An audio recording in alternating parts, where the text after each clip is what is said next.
Hello, and welcome to Back Through the Lens, where two film school friends talk about movies through the haze of nostalgia, the good, the bad, and the ones that aren't quite how we remember them. I'm your host, Rachel, and with me is my co host, Joe. Today's movie is The Sandlot. It's July and the Major League is about to take an all-star break. But as a little kid, there's no break in backyard baseball, unless someone loses the ball. Whether you play it on the street or on the diamond, summertime as a 90s kid probably meant it was time to play ball. Yeah, did you play baseball as a kid? Not, I was going to say not professionally, that doesn't make sense. Not on an organized team, no. I guess I never really did. I mean, maybe with the neighborhood kids. I mostly played catch with my dad and my grandpa. I really liked hitting the ball. So they would like toss the ball and I'd hit it. Okay. And I had like a legit mitt and everything. I do remember getting hit in the face with the ball once, much like Smalls. So, Very nice. We didn't have like a big group that we played with. It was just the three of us or, a few other kids. So we had to do like the Ghost Runner rules, if you're familiar with. no.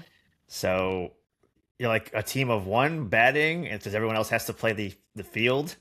Otherwise, the ball is gone, or you're always inside the park home runs. So if I make it to first, then I'm safe. And I go back to bat. If I make it to first again, my Ghost Runner mimics me. If I make it to first, my fake runner makes it to second, and so forth. It sounds more convoluted than it really is, but essentially, it's imaginary me running at the same pace as me to the other Mhm. bases. Because again, we didn't have enough kids to make a full team, but we still wanted to play. That makes sense. Yeah. Yeah, there was like someone pitching, someone catching, and somebody hitting. It was very difficult, I but think that's why I just would like hit the ball because I never yeah. had a team. Well, everyone wanted to hit the ball. That's the problem, Yeah.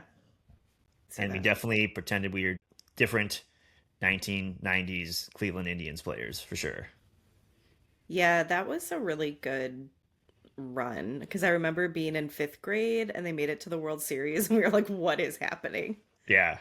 I actually can still remember watching Saved by the Bell and I can't remember what they were talking about exactly, something about things that are bad. And they're like, you'll go down in history like this or that, or like the Cleveland Indians. And I was like, wait a minute, what? And I had to ask my mom why that was the line. And she's like, oh, it's because they're bad. Jeez. Yep. Well, never watching that show again. Yeah, I feel like that's just growing up in Cleveland now. Yeah, I suppose so. Yeah. I know, right? When my son was born, that was the year that the Cavs won the championship. And then later that year was when the Indians were in the World Series. Why does Wasn't it that not? 2016?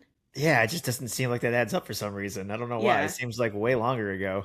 right. And people were joking that in his short life, he has the possibility to be alive for two Cleveland championships, whereas we went our whole lives Yeah. just to get this one Cavs championship. Yeah. And Yeah. he will never know. Yep, he'll never know. Well, my husband has a whole theory that we've been living in like an altered timeline ever since the tribe lost the World Series that year. So Hmm. he thinks that set off everything. We're in like the upside down now. I've been saying that we're in the darkest timeline for a while. Not for that reason, but there just something definitely happened. Maybe maybe he's close, but not quite right. Maybe because we're Cleveland and we weren't supposed to win. When the Cavs won, it triggered the splits. We're like, all right, Maybe. well, you guys, you got something you weren't supposed to get, Hmm. and now here's Trump. Yeah. Yeah, see, he thinks it's because the Cubs broke their curse. Hmm. What's that they always say about millennials? Like, we always have some disaster we're living through. So, like, who knows when it really started? We didn't start the fire. Okay. Anyway, our movie today, which has nothing to do with Billy Joel, is The Sandlot, directed by David Mickey Evans, released April 6, 1993, rated PG. Scotty Smalls moves to a new town and is encouraged by his mother to go out and make friends. He comes across the Sandlot, where the local kids play baseball, and their leader, Benny, invites him to play. The only problem is that Smalls doesn't know how to catch, or throw, or what a Babe Ruth is. After Benny gives him a few pointers, Smalls surprises the rest of the gang and becomes their ninth player. As they spend the summer together, they lose a few balls over the neighbor's fence into the realm of the Beast, a vicious dog. In an act of desperation, and still not knowing what a Babe Ruth is, Smalls offers his stepdad's autographed ball for a game and hits it right into the mouth of the Beast. The gang bands together and gets the ball back to help save Smalls from being grounded forever. I don't remember when I first saw this movie, but I feel like I've just always known about this movie. Yeah, same. I originally thought I didn't see it till I was slightly older. And then watching this back, I remember it's almost like jumping into a flashback or whatever, being elementary school and probably seeing it on TV, or it almost doesn't make sense because it was what, 93 you just said? Yeah, I don't know, maybe the turnaround was just about as fast as it is to streaming now. I remember seeing certain parts on TV, and maybe by that point it was already the mid 90s. It's been out for a couple of years. Mhm. But then growing up, everyone was talking about it. Oh yeah, we love the Sandlot and quoting it, and I knew the quotes maybe because it's just being a part of pop culture, like Yeah. "Forever" or "You're Killing Me, Smalls" or anything like that. But that wasn't like my baseball movie growing up. Yeah, and it's fine, and I like it. I liked it as a kid. It wasn't the one that was a repeat viewing for me. Yeah, it's funny because I mean, I don't have a baseball movie I grew up on. I would argue that you do. What is it? You've mentioned it twice, I think, this season alone. Is it Angels in the Outfield? Yeah, fair enough. You know what? Yeah, fair. No, I feel like The Sandlot was just always on. I Mm. know I saw it as a kid, like when it came out, not necessarily in the theater, but I don't know if it was on cable a lot, if it was a movie that, the school rolled out a lot when we needed a movie to watch, but I just remember it being on all the time. But I don't think I've seen it since I was a kid because I pretty much just remembered that there's a big dog. Like that's pretty much it. Like, and yes, I remember some of the lines, like you said, but I really didn't remember most of what happens. Yeah, I think the last time I seen it, it'd have to be 10, if not plus more years ago. And it probably was a situation where it was on TV and I put it on. I feel like it's always the same few moments. I feel like anytime you watch a movie on TV that you've seen before, you always catch the same moments. And usually for me, it's the Sandlot. It's the pool scene, the whole sequence with Peppercorn. See, I just pretty much remembered the dog and like that they had to get the ball back from the dog. Mm. I did not remember. Like there are things I remembered as they were playing out, like, oh yeah, that happens. But if you had told me, or if you had asked me to explain the Sandlot, I'd be like, they hit a ball over a fence and they spend the whole movie trying to get it back, and that is not really what happens. It's like a third of the movie. Yeah, but it's not the whole movie. That's fair. All right. Well, our director and writer, David Mickey Evans, had written a script called Radio Flyer and was all set to direct it. And I don't know why, but he was suddenly replaced by Richard Donner. And I only bring that up because Richard Donner is someone we've ended up talking about a lot, particularly last season with the Goonies and Lady Hawk. Yeah. Classic movie, Lady Hawk. Yep. Evans decided he would immediately start working on a new script, and he decided to make it a bit autobiographical. I feel like he was trying to maybe give himself an edge of only I can direct this because I know the story so intimately, which we've kind of seen in the past. He decided to call this new script The Boys of Summer, based it on his childhood in the San Fernando Valley. He and his brother were actually bullied by a bunch of kids in their neighborhood who would never let them play baseball with them.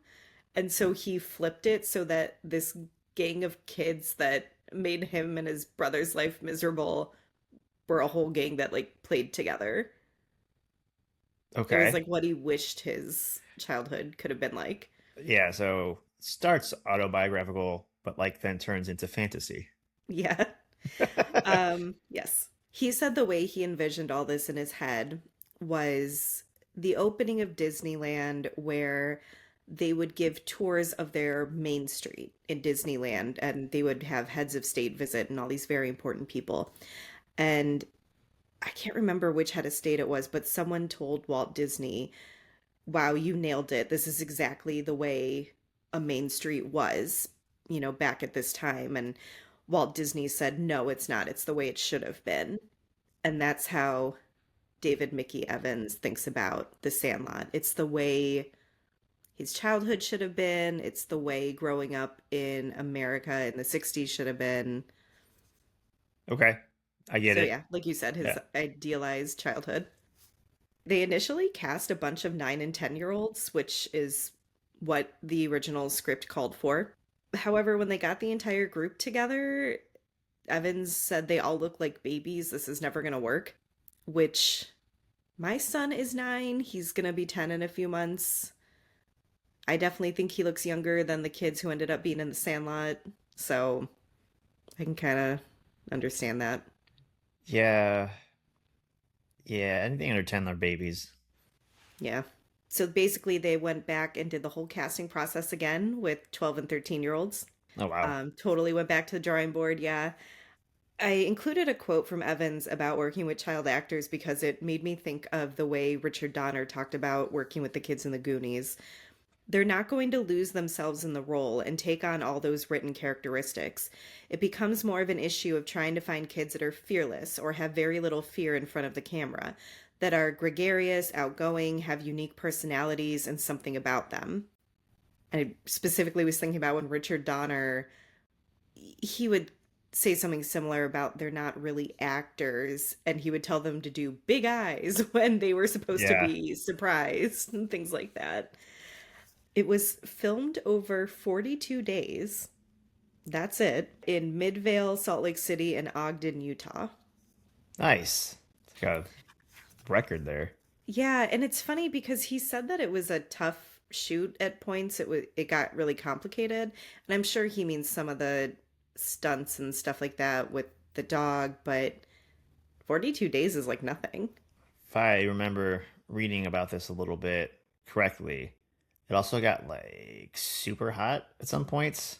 They took more frequent cuts because the heat and, working with a real dog at one point and children. Yeah, I think they said it was usually like I wanted to say 120 degrees. I think I'm confusing that with Independence Day now, but they did say it was really hot, and the dogs they were working with in general don't really do much. Like they're not really active dogs, and then they were even less active in the heat, and they could only film a little bit and then like go put the dogs in air conditioning. Jeez. Yeah. Yeah. They have better trailers than the kids, I bet. Yeah. But yeah, not too much on pre-production, how they chose their actors, nothing. And I did look into the child actors, and none of them really went on to have big careers or anything. I don't know if any of them were necessarily known at this point in 1993. We'll get into it a little more when we discuss the legacy, but there is just not a lot out there about the Sandlot. Hammy did a few movies I recognize him from, but still of that time frame. De Nunez was actually in the Mighty Ducks, and that was before this. And I watched a lot of Mighty Ducks growing up. When I found that, I was confused. I'm like, wait, I thought this movie came out before Mighty Ducks. And they're like a year apart, maybe.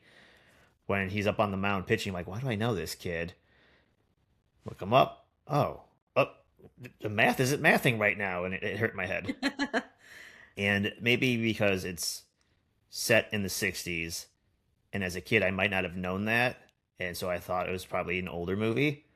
But you're right that the kids that continued acting into adulthood, they've had successful careers, but it's not like they've had big breakout roles or anything like that. It would be more supporting roles, you know, single episodes of lots of different TV shows, things like that. When you talked about it being set in the 60s, I'm apparently just on a streak where I forget that movies are set in different time periods. I thought this was set in the 90s. I don't know. I hadn't seen this in so long. I don't think I remembered it was the 60s because I haven't seen it in Hmm. a while, and I don't think I ever picked up on that as a kid.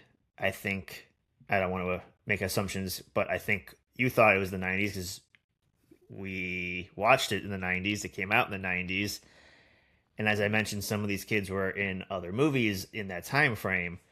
So why not make that assumption? We just talked about a few movies lately where I wasn't expecting the 50s or 60s setting, starting back with our bonus episode on Porky's. There was already some other movie we discussed this season where I was like, oh, it's set in this time? I didn't remember that. And now this, I don't know. It's fine. Listen, we don't talk about that movie anymore. We had the bonus episode. We don't need to name drop it anymore. And when I thought back about this movie before I rewatched it, I just pictured the boys playing baseball. So yeah, I wasn't picturing anything that was necessarily of the time period. So that's probably part of it too, yeah. And and yeah, for the most part they're wearing jeans and Converse, which is what I wore growing up. So, Right. well, that all being said, Yeah, so the movie starts. It's like in a dark hallway. At first, I thought maybe it was a high school. I don't know why, but it's an adult Smalls, and he we find out he's a baseball announcer, which is fitting, right? But he's in like the back hmm. halls of the offices and whatnot, and the music's already started, and it doesn't fill the screen, but it just says the Sandlot over adult Smalls walking through the dark hallways, and it's Hmm. fine, but it looks a little dated. It just looks, I mean, maybe it looks, I don't want to say cheap in a negative way, but the production probably wasn't great, or wasn't big, I should say, and so it just maybe reflects the budget. Yeah, I feel like it sort of looked like a TV movie to me. And I had the same feeling about the narration. It just, the audio sounded dated, like low quality. I don't know what it was exactly, but you're right. It was definitely lower budget, and you could tell. Yeah. I mean, once the movie starts in the flashback sequences, well, which is the whole movie, not a sequence, I feel like I lose that. But maybe they're outside a lot Mm. using natural light. But there are a lot of cool shots of them playing baseball, and I don't think that takes a lot of money to do, but it just kind of ups the quality and style a little bit, in my opinion. No, I was really impressed with the type of camera work we were getting for like a PG rated kids movie from the 90s. Hmm. I definitely didn't remember that. If anything is true, this guy, this art director, he definitely liked baseball at least. Yeah. No, I was impressed. For as dated as I thought it seemed when it first started, I was also so impressed with the camera work, especially during the baseball scenes. Because I was Hmm. like, oh, this is really artistic. Like, they're really trying some stuff. Like, And it was fun. yeah, it was fun. The point of the Sandlot is these eight kids. They don't ever play baseball, but they constantly play baseball. They don't have a game. They're just Benny's hitting it, right? And the camera work makes it feel like you're watching a game of Mhm. kids playing against kids when they're really not. They're all on one side of the team minus Benny, but the angles and shots, they're all actiony, and you feel like you're actually watching a real game being played. Yeah. Yeah, they shot it the way you would shoot. I was gonna say a movie about baseball, and that's not exactly what I mean. But if there was like a Hmm. pro team playing Ah, in a yes. movie, does that Yeah. make sense? Yeah. Yeah. Glad we're on the same page here. But we're not Um, there yet. We're not in the 60s yet. We're still in probably the 90s, yep. maybe 80s, I don't know. Uh, But So That's a there's the good title point. card, and Hmm. then all of a sudden, Dennis Leary's name shows up, and I said, "What?" I didn't remember that, and I then realized there's probably going to be a lot more than I'm not going to remember. Yeah. I mean, I already knew there was pretty much nothing I remembered, but I was also surprised when I saw his name pop up. I also was like, why do I associate him with MTV? Was he just on MTV a lot? Yeah, he was of that generation. There was a few bits he did. I remember that asshole song. There's that, yeah. He did like these MTV rants or something like that it was called, and it was just him and there was like a band behind him and he would just do like almost like spoken word but insults to people. There was a famous one who was just making fun of REM and Michael Stipe. He was just being that kind of asshole character. And he's always smoking a cigarette. He's like, another thing, let me tell you about this guy. And he was making fun of him. And it's just that was his thing he did. I kind of remember this now. Okay. Especially when I saw his face, I was like, why do I think of MTV with him? And I just went down a black hole of like all these things I forgot from my childhood, I guess. The Nice. Sandlot, MTV, Dennis Leary, all of it. I think it's weird he's in the Sandlot because he would have been singing about how he's an asshole and belittling people on MTV in a Hmm. funny way while we're watching the Sandlot. It's like there's a little bit of an age gap, so that might have been a reason. That would make sense. Yeah. Yeah, I was a little surprised that he was in this children's movie, but that's fine. Doesn't do much. I know. God, he really doesn't. He He just goes like away and comes back, and tells the kid he's busy, goes away, comes back. Yeah. So, this voiceover we hear, the director is our narrator. They were apparently going to have the actor who plays older Smalls do the narration, but he had a southern accent that he couldn't get rid of, I guess. And the movie obviously does not take place in the South. So, they kind of cut him from doing the voice work. And I believe it was the editor said something to Evans like, "Well, this is your childhood, like your movie. You're the one who knows all about it. Why don't you just do the narration?" And if we were in the editing booth saying this, this was definitely like a late in the game decision to change the narrator. I feel like somehow this was his plan all along, and I don't know why I feel that way. He went from having his movie taken over by Richard Donner to then being director, writer, and narrator Right. all in one Essentially movie. the main character. Yes. What movie did they give to Donner again? It was called Radio Flyer. Hmm. I wasn't familiar, and I did Right. not look into it this time. Just curious. I guess it worked out for Mr. Evans here. At least for The Yeah. Sandlot versus Radio For this Flyer. one movie, yeah. There was at least one more he did. He didn't go on to have a huge career necessarily, but I think I saw Beethoven's Third and Fourth, ma'am. man. So he really pigeonholed himself into children's movies, huh? With dogs. With dogs. Hey, they say animals and kids are hard to work with. This guy has a magic touch, apparently. Yep. Oh, I have a note. Is this set in the 50s too? It is not. Close. It was Yeah, 1962. I was yeah. close. You're close. Hmm. I have a question that I don't know if I can answer or you can answer. But why are these Okay. movies, at least for me, these coming of age movies that kind of I love and ring true and just make me feel like, yeah, that was me growing up? The Sandlot, the miniseries It, Stand By Me, Now and Then. They're all way before I was born, but I'm like, yeah, this is what it was like being a kid in the 60s. I wasn't born yet. Like, why do I love these movies? And they take place 30 years, 20 years before I was born. I mean, I feel like despite taking place in 1962, my childhood looked a lot like these boys in the Sandlot. Like, I had a neighborhood where a lot of kids lived. We just ride bikes to each other's houses and go figure out something to play outside, or we would ride our bikes to the pool. Hmm. I don't know, maybe there was still more similarities between our childhood and that time period versus our childhood and like current childhood. Yeah, they definitely weren't on their phones in the Sandlot, that's for sure. Well, yeah, and that's really a big part of it is I'm not going to do the dumbass boomer thing and be like, kids don't play outside, blah, blah, blah, because that's not true. My kid plays outside plenty and also runs around with the neighborhood kids, and they're all at each other's houses and stuff. I will say, though, I kind of feel like if a bunch of kids tried to go to some random lot and play baseball, some like grouchy neighbor would call the cops on them or something. Hmm. Yeah, maybe.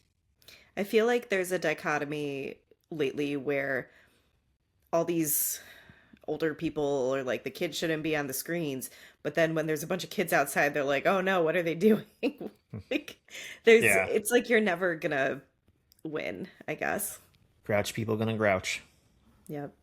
I think I understand what you're feeling here because this made me think of my own childhood and I Okay. grew up in the 90s, but I think it's just because you had kids like wandering around the neighborhood left to their own devices and you're just playing outside Yeah. all summer. So, I would say like the only difference between watching those movies, like, oh yeah, it's just like my childhood and our actual childhood. The only difference would be, oh, we're outside playing all day, then come in for lunch, and then like we'd play Nintendo for a little while it was like super hot out before we went oh back yeah. outside to play, which I obviously did not play in the 60s. But I think some movies they go to arcades, which would be similar. They're going somewhere to play a video game inside versus Hmm. the luxury of being inside at your own house. Yeah. That's like the only difference I can think of. Yeah, I kind of forgot that I had a Super Nintendo, but And yeah, I Stick mean, Stickly. oh yeah, Stick Stickly. Add that to our like imagined maybe future episode about nostalgic television. Yeah. Not even television shows, just like characters and spokes people and then blocks of programming that had names like Yeah, I don't Snick. even want to explain Stick Stickly to those who don't know it. We're just gonna move on. Yeah, I said spokespeople. It's just a spoke stick. Yeah, let's keep them guessing. So Dennis Leary finally shows up in this movie. By finally, it's been 10 minutes, but because I didn't know he was in the movie, I was It's like, well, been who's? 10 minutes, but our discussion has been on a journey. Oh yeah, but I didn't know who he's supposed to be. And when I saw his name, I'm like, well, maybe he's a narrator. Nope, that's not it. Oh, he's the stepdad, and then he's just kind of always doing some sort of busy work, Yeah. business. Yeah. That is what it looks like. He's always just doing business. Never has time for his stepson. No, and then he leaves for business, and that's he's gone for a while. I made a note that I feel like step parents in these types of movies, the, I don't understand how the parent always marries someone who's like so bored with the idea of this child. Like they're so not interested. They don't have time. They don't have any interest in them. And to be fair to this character, he does come around in the end. But would he have come around if Smalls hadn't suddenly learned how to play baseball? I don't know. So, Yeah, I just feel that, and maybe it was the 90s, but also maybe it was the 60s, mhm, a little bit of both, but family dynamics changing over mhm. time, becoming more progressive, but just having a stepdad in 1962 is probably a little different. Maybe. I guess I'm always thinking of how this relationship even happened to where the parent is like, "Hey, do you want to get married and like ignore my child for the rest of your life?" Sounds good. Yeah. And I Well, also we, understand in the 60s it might have been a little more socially and financially necessary for his mom to remarry, that's what I'm which is thinking. yeah, which is not really what we're here to talk about. But I'm always like, why do these people marry a new spouse who's like, oh, there's a kid here? Like, Well, we need that Disney conflict. yep. We do. We do. But we don't know what happened to the dad. But he's got No, didn't he stepdad say his Bill. dad died? He might have. I might have I just think not it's in the heard that. voiceover. Yeah. Well, it does. We're still trying to figure out like where we remember Dennis Leary from. There was a lot going on. Yeah, it's been like 30 seconds of the movie, and I'm having a mental crisis. Yep. Googling all these things. Yeah, it's fine. Speaking of such, Patrick Renna, who is the redhead kid, his character is Ham. Is that correct? Yes, with all the Okay. freckles and the he's supposed to be like the bigger kid. He's a little bit bigger, but only one time they call him fat, and that was the Mean Kids. Yeah, I couldn't help thinking of when we talked about the Goonies, that actor talking about how it's really emotionally draining to play the fat kid because they are making jokes at your real body. Yeah. And there is that scene where Ham does the cannonball and the water splashes really far, and couldn't help thinking about that. The only time I thought he was the big kid was when the Mean Kids made fun of him. And I guess he's a Hmm. catcher. Catchers are usually huskier. It's like the nature of the position, I suppose. Okay. Yeah, I wouldn't. I'm gonna default to you to all the baseball knowledge here. We're in trouble. Yeah, so when I see this actor who plays Ham, I always think of the X-Files. He was on one episode, which we have not mentioned the X-Files in a while, so like I think it's okay that we're bringing it back around. I'm gonna call bullshit. Someone listen to the last episode and comment back. We didn't talk about the X Files talking about Independence Day. I feel like we did. Oh yeah. Whoops. I'm sorry. I was thinking of our 1985 season. I was like, surely it didn't come up that much. No, you're probably Um, right there. I cannot help it though that all these movies we discuss cast actors who had very memorable roles in the X-Files. It's not my fault. I am just blown away that you remember all this stuff from X Files when I remember watching it weekly, but I'm not having these burned in memory like you are. I think I also watched it maybe out of order, so I think I might have missed some episodes. Yeah, I rewatched the whole series. I guess it was like 10 years ago now because I remember finishing it up when my son was a baby. Again, I Okay. rewatched the whole thing because the new episodes were coming out. Oh, okay. So that makes sense. So it was a There's little more recent that you I got a rewatched refresher. it. I don't think I wanted to do Yeah. that for when the new episodes came out and never got around to doing it. So I haven't watched X Files legitimately since probably 9 years old. Okay. Maybe a little after when the movie came out, the first one. So we were a Okay. little older. What episode was this kid from, by the way? Yeah. So let's get into that. He was a vampire. Um, It's not what I was expecting. Okay. okay, so there's an episode where Mulder and Scully go investigate vampire activity in this small town, and it's told from both of their perspectives because they both have a slightly different take on the story. And I'm pretty sure that Ham is a pizza delivery guy that also, at least according to Mulder, like tries to attack him because he's a vampire. Luke Wilson, is that the brunette one? Yeah. Yeah, he's in it. He's the sheriff, and Scully What? thinks he's hot. So in her version of the story, he's like this perfect gentleman, very handsome, very charming. And then in Mulder's version, he's like this dumb, bumbling, like country bumpkin with like horrible teeth. But I remember I can see this actor who played Ham with his like glowing green eyes and his vampire fangs. Interesting. He also just has a very recognizable face, I feel, Oh in yeah. my defense. Yeah. But it's now that we got our X Files usual all the way. X-Files reference out of the way, yeah. We gotta pull the Uh, cord and just do a whole X Files season. Fuck it. like we said, Smalls is the new kid in town. His mom is encouraging him to go outside and make friends. But she sits down and has this whole talk with him that's really like, stay out late, get into trouble, like Yeah. do things that kids should be doing. And it was so funny to me because you'll hear parents be like, oh, the kids should play outside more or whatever. You don't necessarily hear them going to this extreme. And I was like, is that maybe what it was like? Because they weren't like worried about their kids getting snatched or whatever. And then Yes. she has a line that's like, I bet not every mom would say that. And I was like, oh, okay, so she realizes that this is a bit out there too. But I would guess too, given the relationship, she probably knows Smalls is not going to go get into trouble. So she has to encourage him to do the most extreme thing possible because he'll probably only do a third of that at best. yeah, doesn't he wear like button-down shirts? He's not Yeah, really a casual looking child. he's business casual.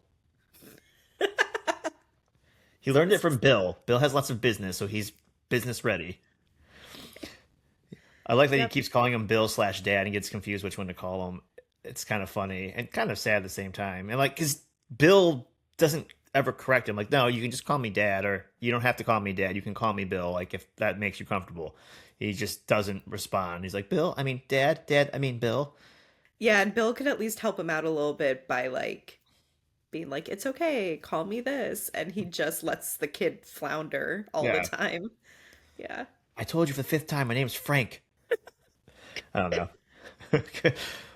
So maybe Smalls is trying to get Bill's attention by dressing in business. Like, that's all you do is business. Can I look at me? I'm ready to go. We can talk business together.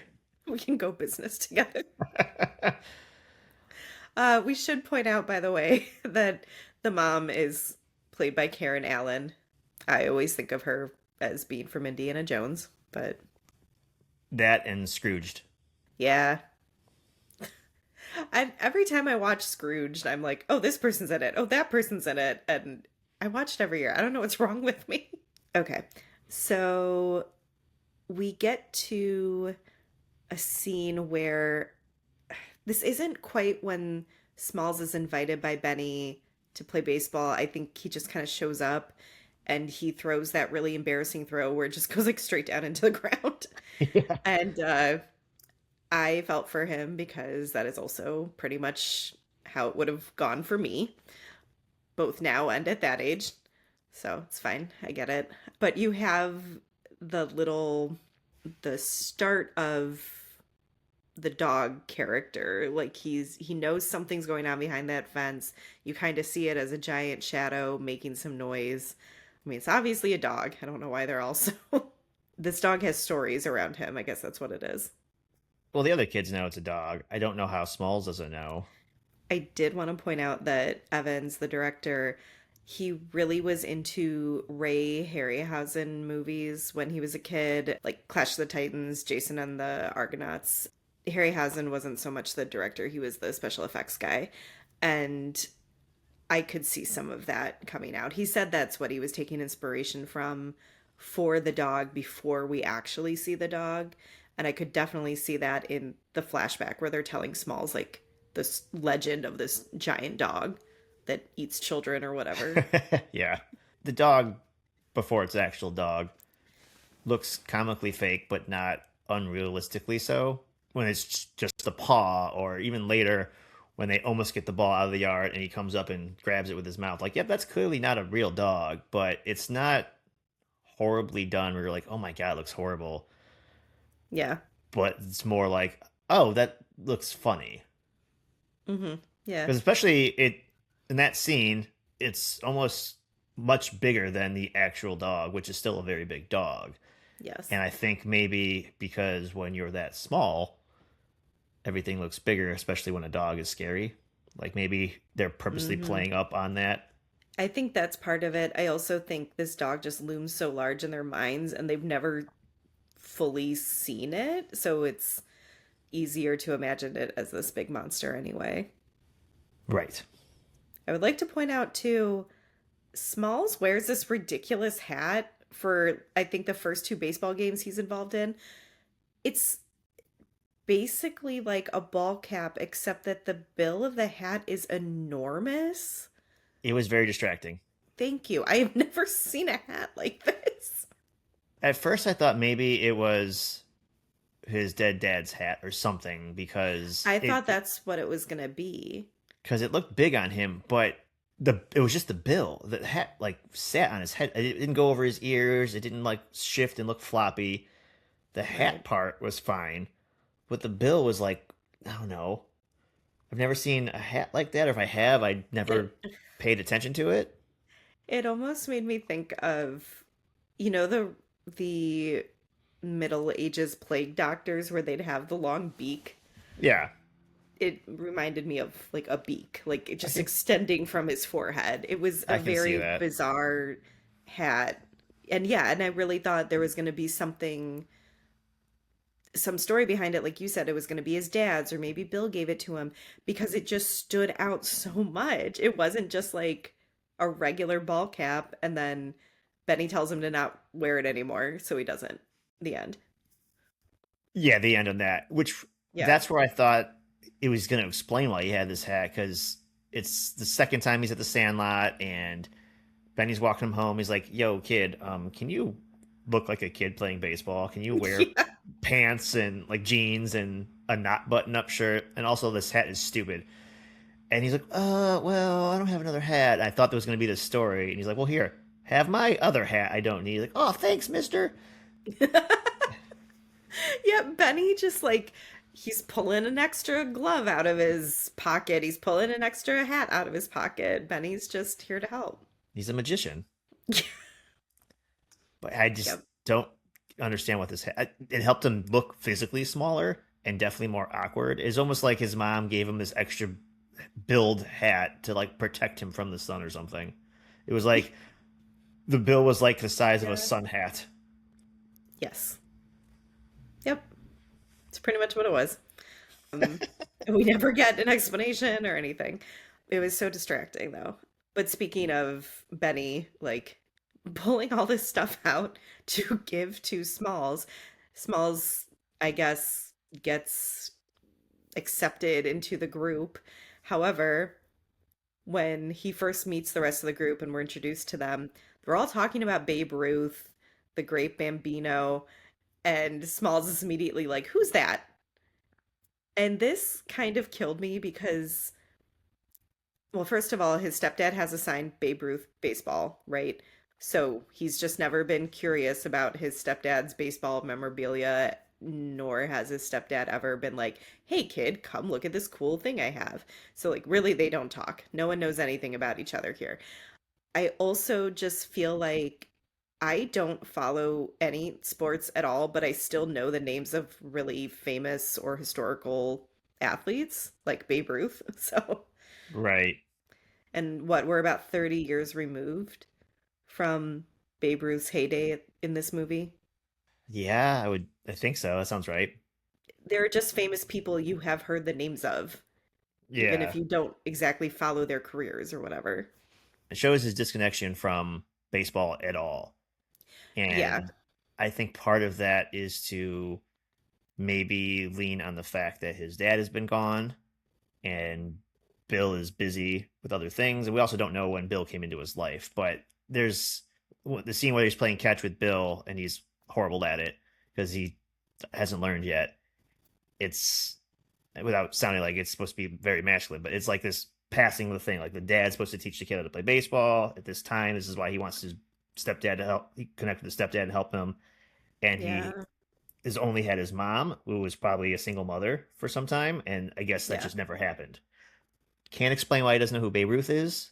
Like you said, you just it's if you take the baseball out of it, it's like saying who's Abraham Lincoln. It's just like he was a big historical figure, as you said. Right. Yeah, it just makes him seem so incredibly sheltered, especially when you add the whole dressing like a tiny adult thing. And well, and I don't know. He There's that scene where we already know he's not great at throwing, and like I said, it's a skill. I understand it, but the way they all rag on him when he walks the ball back over to the pitcher instead of throwing it, I felt for this kid. He's like wearing this dumbass hat. His stepdad won't teach him how to throw a ball. I think he has a black eye at this point because Yep, when his stepdad did finally teach him or try to teach him how to catch and throw, he nailed him in the face. So it's like, I don't but he know. caught it. Oh, yeah, that's true. He nailed himself in the face. A little bit of both. I mean, it's And quite literally keep your eye on the ball. mhm. Whoops. Yep. And I think this is when Benny starts telling him to loosen up more, don't overthink things. And he said, I bet you get straight A's. And Small says, no, I got a B once. Well, it should have been an A minus, but technically it was a B. This So, was me as a child. but like, is Benny the nicest kid in the world? Oh, yeah, because he's just like pulling all these supplies out of his pocket for Well, besides Smalls. the yeah, he's gifting this strange kid. I don't mean strange like weird, but like he's a stranger. He's just Yeah, gifting they him don't all know these each other really. things to make him feel welcome to their ragtag group. And I think part of it, at one point, he says to the rest of the gang, he's like, "We need a ninth. We need a ninth." And they're like, "Oh, this kid's a nobody." So is it Hmm. selfish and self fulfilling? I don't know. Maybe a Maybe a little little bit, bit, but but he also takes the time to make him feel welcome when yeah. the seven other kids don't want him there, and teaches him how to throw and catch. And also is like constantly giving him pep talks in general. Yeah. Yeah. He really does go out of his way to make Smalls feel welcomed. That is something I noticed watching this back as a grown up. Hmm. Yeah, he is really like a ridiculously nice kid. Hmm. So at this point, I think we get more of an introduction to the beast, which is what they call the dog, because we see Ham hit a ball over the fence, right? Very few times we see anyone else batting, and this is Mm-hmm. Ham who's usually catching, Mm-hmm. and they're all egging him on. Come on, you can't hit it. And so Ham, who earlier was the one saying, "I'm the big Bambino," and he's the biggest kid, Yeah. physically, huskiest, I should say, which is similar to Babe Ruth, right?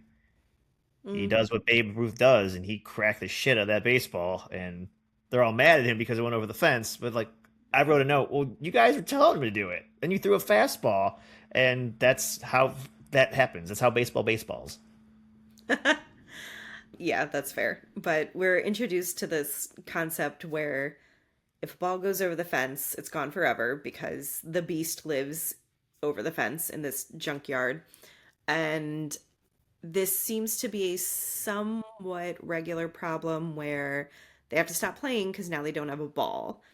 And I believe at one point when they lose a ball, Benny says something like, do any of you have 98 cents for a new ball? I didn't think so. And I'm just like, damn. That might be my favorite little niche thing about commenting on these movies is like the price of things. Yeah, I remember as a kid thinking, 98 cents. I got 98 cents. I got a piggy bank. It's got at least like twice that much in there. Yeah, or like coins you'd find on the couch or whatever. Yeah, yeah, yeah. Which it's so funny. We were somewhere recently where it's cashless, like more and more places are becoming cashless.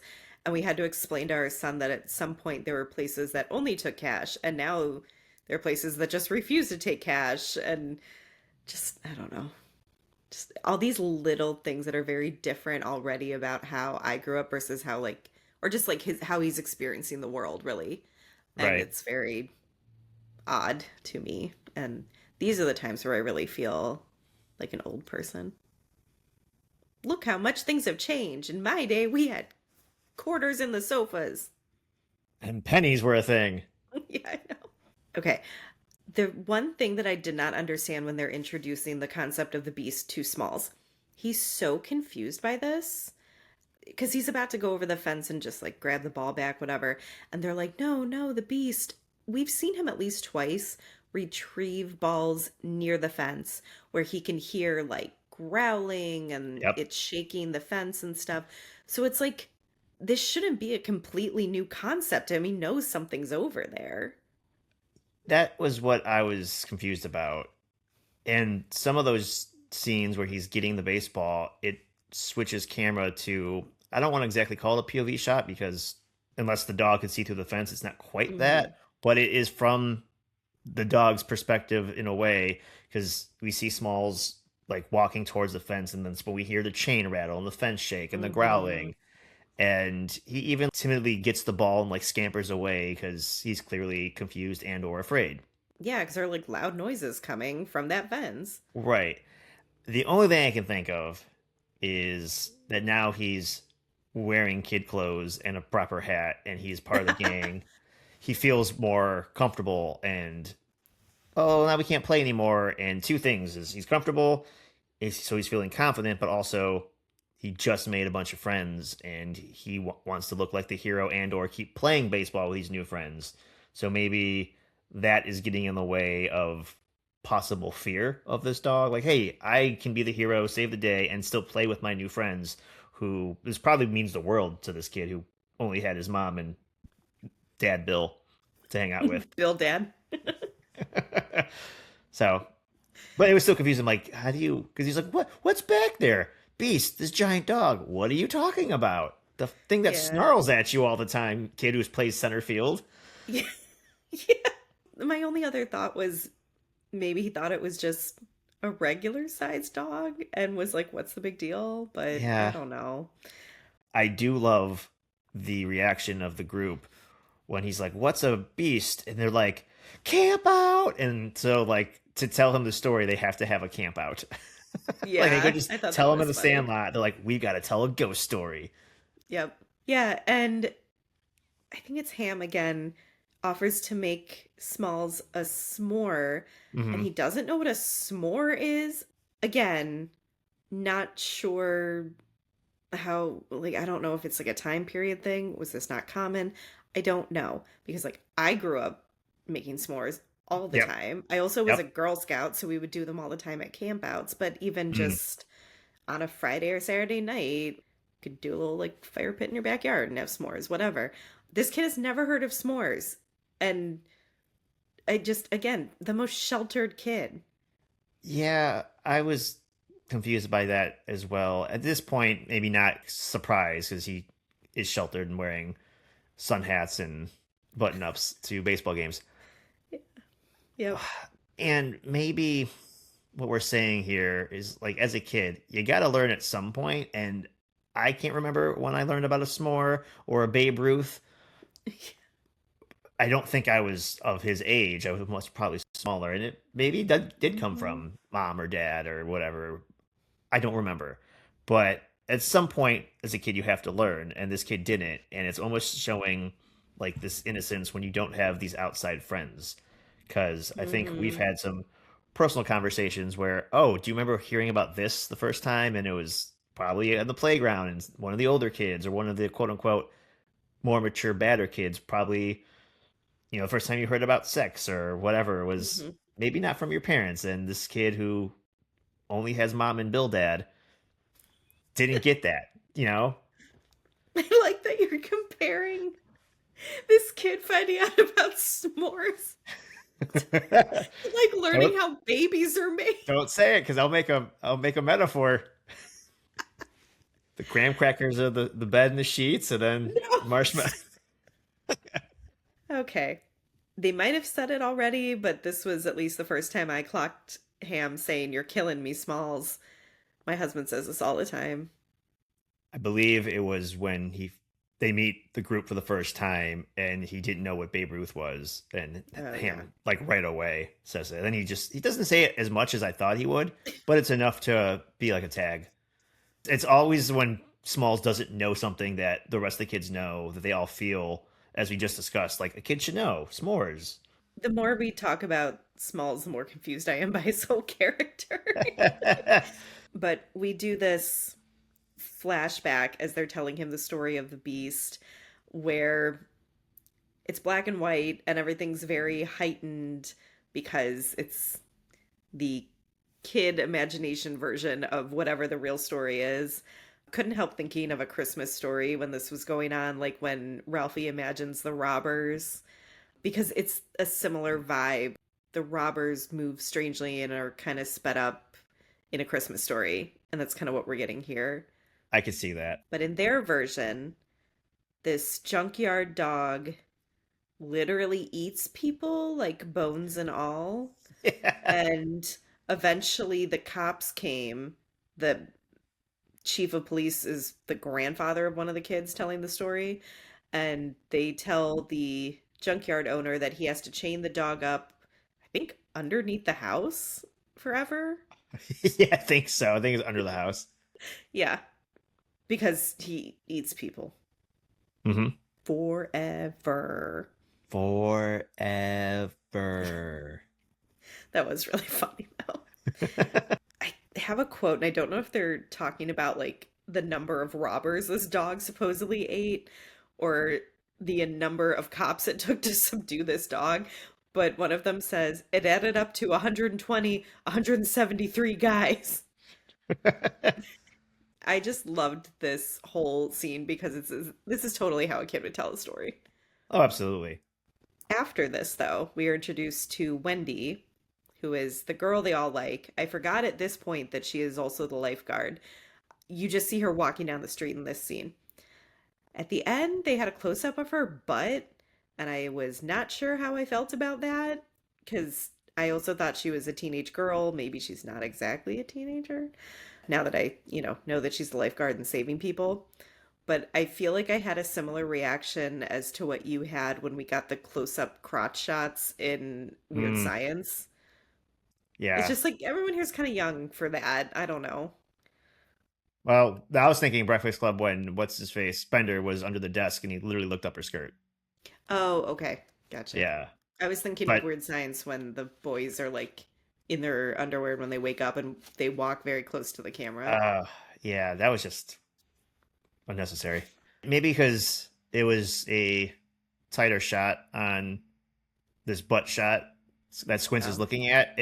I think it's probably a butt double. I don't think it was this other actress. I don't know. oh, I didn't even yeah, think about that at the time. It was so quick, and I think the scene more focuses on Squints just being love struck. It's kind of funny. yeah. I forget this is the first time we see Wendy. I only remember her as the lifeguard. Hmm. But yeah, she is older than the kids. She might be like 17, 18, 19, I think. Yeah. But I don't know what she's supposed to be in the movie either.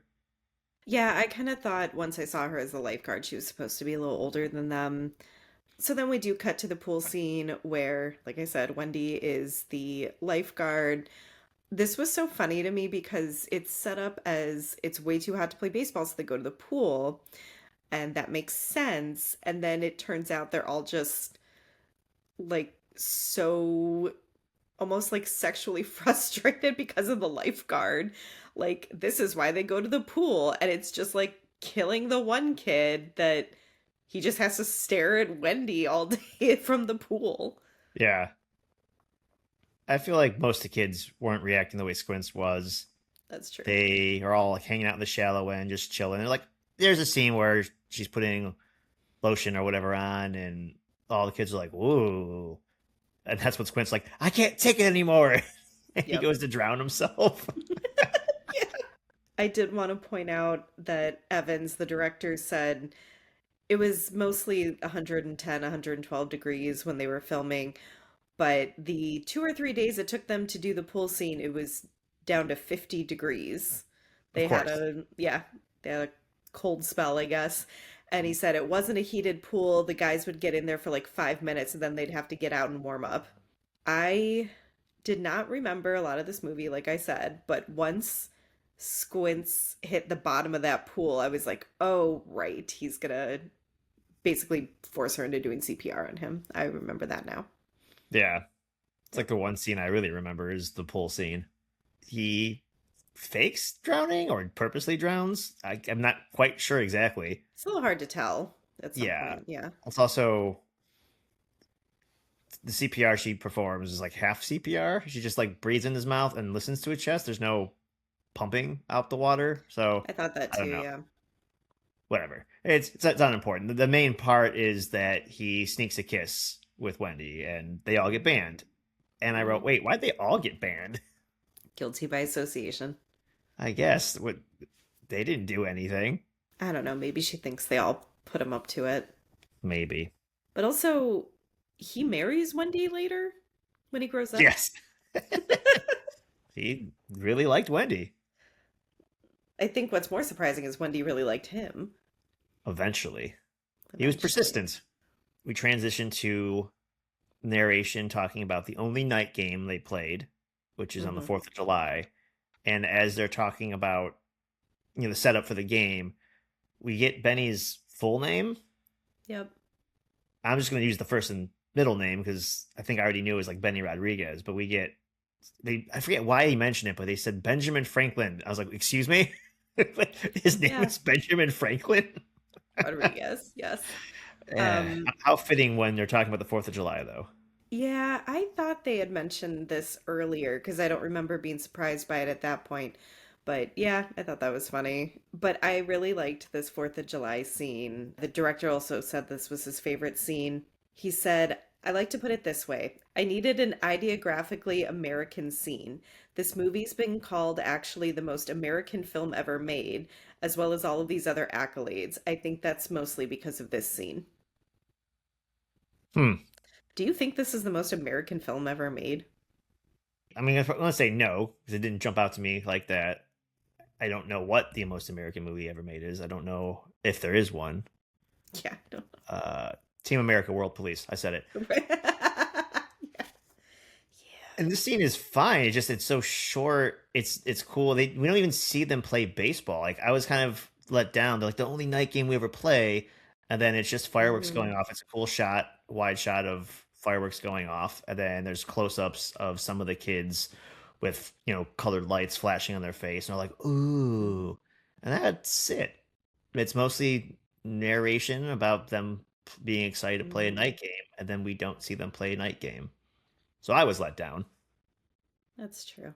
This is when I pointed out that all the kids are playing in jeans and Converse, which, like, I know Converse was considered like the athletic shoe way back Mhm. when, because I remember hearing about people playing basketball in Converse, and as someone who like grew up wearing Converse, I just couldn't imagine that because there's not really a lot of support there. But Yeah. Yeah, they were made for basketball. okay, I don't know. That's just surprising to me. But also, I just can't imagine running bases in jeans of all things. Would you rather have him wear his business attire? No, no. But what else are they going to be wearing in 1962? I guess, yeah. I think it's just funny because now people go wear athletic wear as their everyday outfit. So it's like, it's just so different. We've gone too far. We've gone too far. Yeah, I wear athletic wear when I'm doing athletics, and then I wear jeans when I'm not. Yes.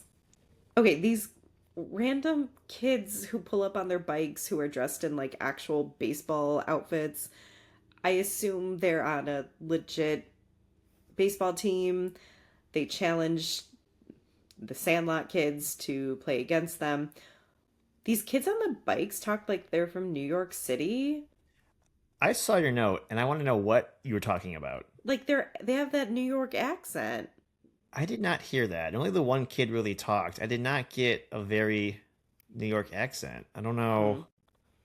I feel like in their trash talking, they developed some sort of city Well, accent. Like, I don't know. maybe. I'll have to rewatch. How did that start? They were just making fun of them because they weren't even playing on a real diamond, so they must not be good players or something like Kind that. of. It's like they just rode up to the Sandlot. And I also thought this was going to become more of a thing. Like they were going to play against each other and it would be a big game or something. And it's over pretty quickly. Yeah, I didn't remember much of this besides the one Mm-mm. quotable line, "You play ball like a girl."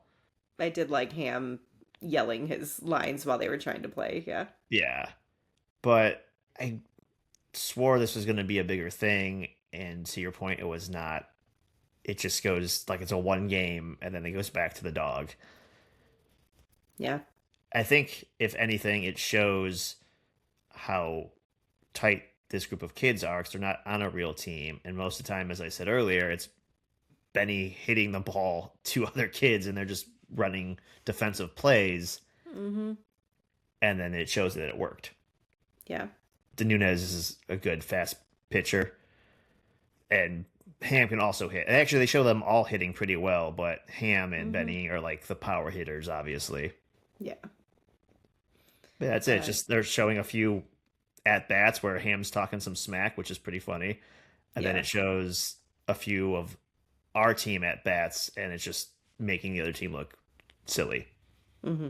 I did think this scene afterward was funny though, when to go celebrate them beating this quote unquote better team. I don't know what to call them. They obviously have more like supplies and better outfits. Right. But the kids all go to a fair or a carnival, and they're gonna go ride this one of those rides that goes really fast in a circle. And they decide that in order to celebrate, they should chew some tobacco because that's what the great baseball players do. Yeah. Yeah. Yep. And props to our director here because, I mean, obviously they're going to get sick to their stomach because they take an enormous amount each. Yeah. Like that's your first issue. But then they're on this ride that's like going around really fast and it starts going up and down and all these boys are going to get sick. Like you can see it coming. But the way this is shot, especially you get some kind of point of view shots where you can really almost feel the ride going up and down. I Hmm. almost felt like I was going to get sick, especially because you knew the puke was coming. Yeah. When you were little, did you ever have the baseball chew, the bubble gum?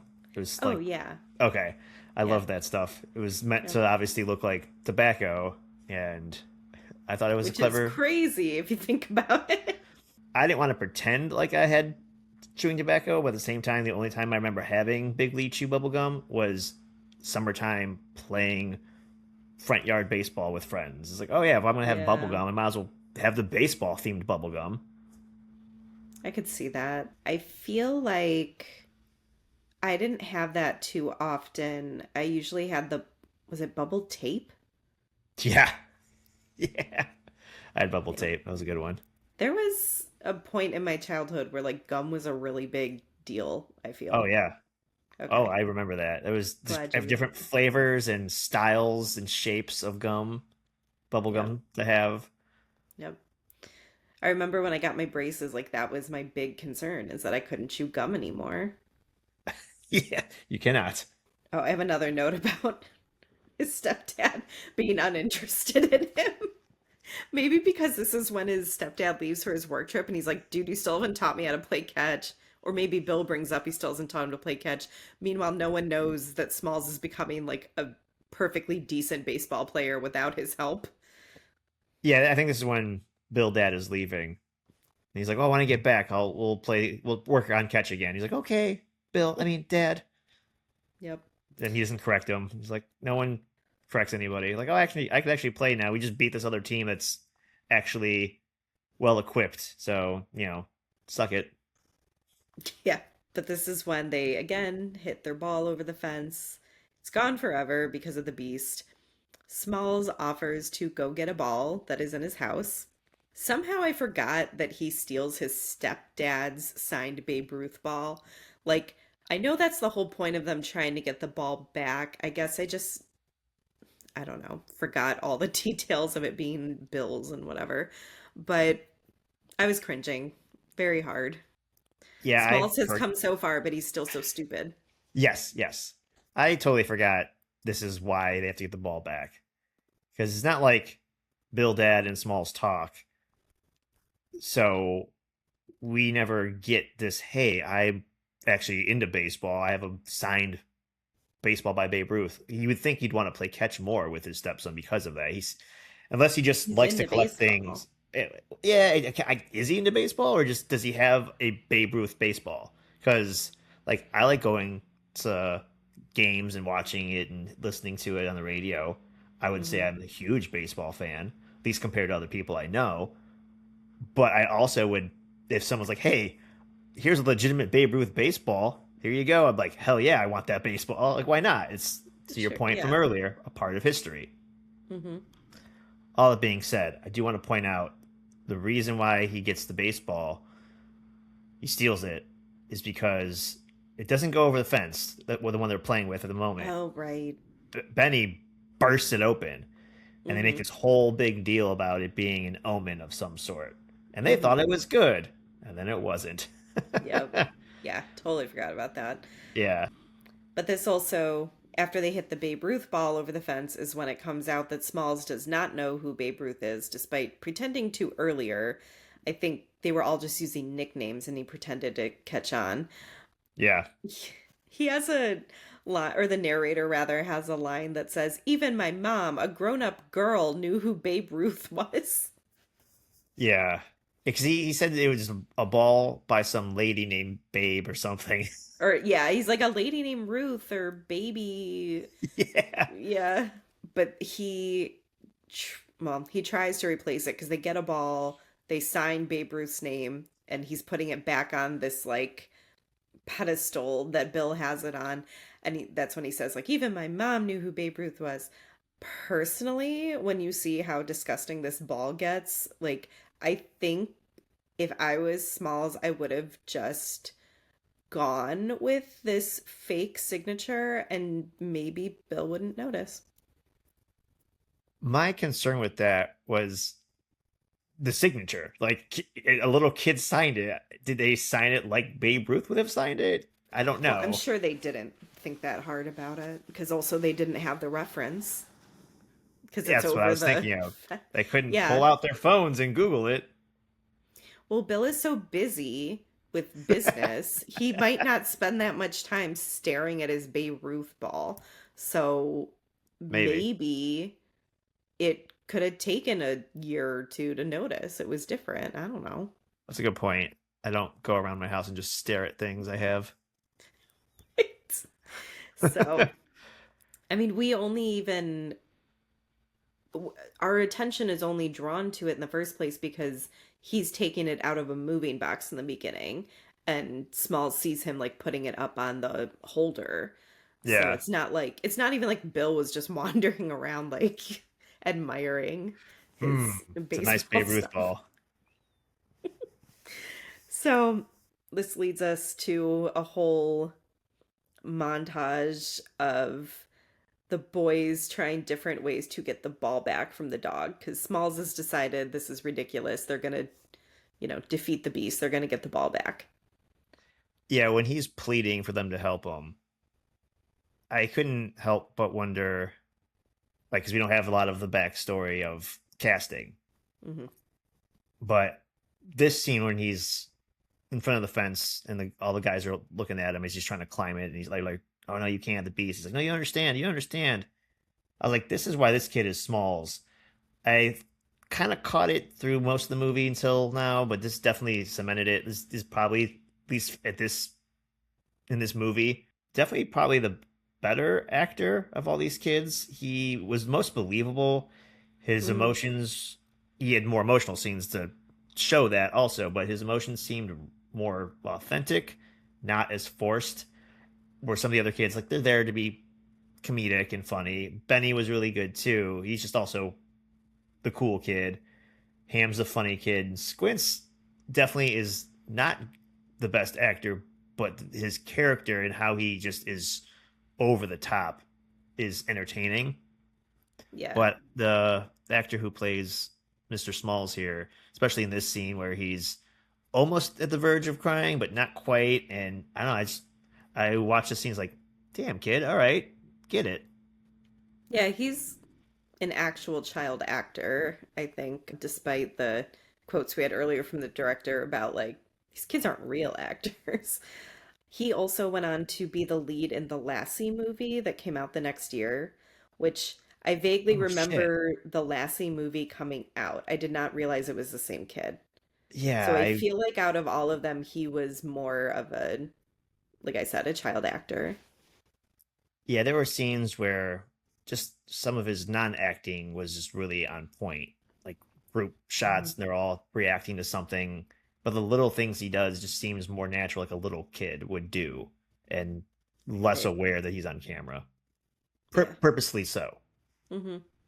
Well, and I think it's safe to say too that out of all the kids in this movie, he definitely has the more emotional scenes, Yeah. mostly just because of this. Yes. I feel like all the other kids, for the most part, are comic relief. They just have to be kids and like they have a few sarcastic lines or whatever. Yeah, you need Smalls and Benny to be somewhat on point, and then I think Hmm. there's a lot of attention to Ham and Squints because of their personalities, and they're like larger than life and really funny. Yeah, and I think those are the only other ones that have bigger scenes or individual scenes, maybe is a better way to put it. Yes. I wish I should have made better notes about all these methods they try, but I think at some point they try to suck it up with a vacuum or multiple vacuums Hmm. that the vacuums are all up in the treehouse and they extend the hoses of the vacuums down into the junkyard because the treehouse looks down over the junkyard.